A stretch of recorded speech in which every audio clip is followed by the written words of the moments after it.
বর্তমান বৃহত্তর সর্বোচ্চ পরিষদের কেন্দ্রীয় সভাপতি হযরত মাওলানা নুরুল ইসলাম কাসেমী, হযরত মাওলানা নুরুল ইসলাম কাসেমী।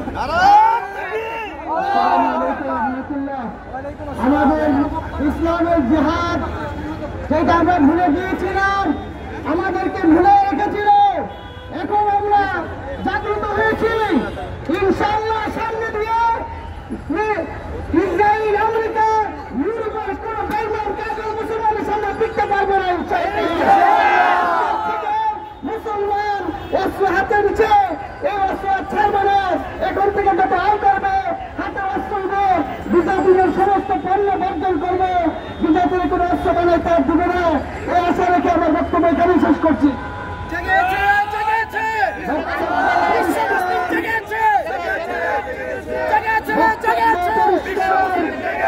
সারা বিশ্বের মুসলমানের জন্য ইহুদিদের বিরুদ্ধে জিহাদ করা ফরজ হয়ে গিয়েছে।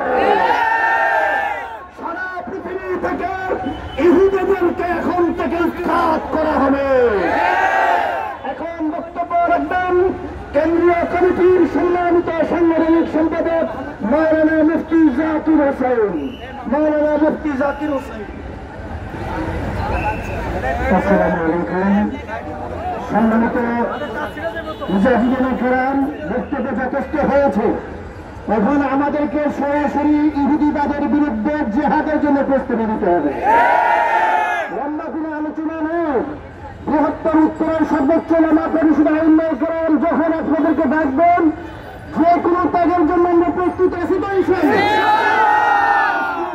সারা দিয়েছেন আমরা হযরত মাওলানা নাজমুল হাসান সাহেবের আহ্বানে, মৌলানা কেবায়তুল্লাহ সাফিজুর আহ্বানে, মৌলানা আনিস সাহেবের আহ্বানে, বৃহত্তর উত্তর ওলামায়ে কেরামের আহ্বানে শেষ রক্ত দিয়ে ইহুদের বিরুদ্ধে জিহাদ ঘোষণা করবে।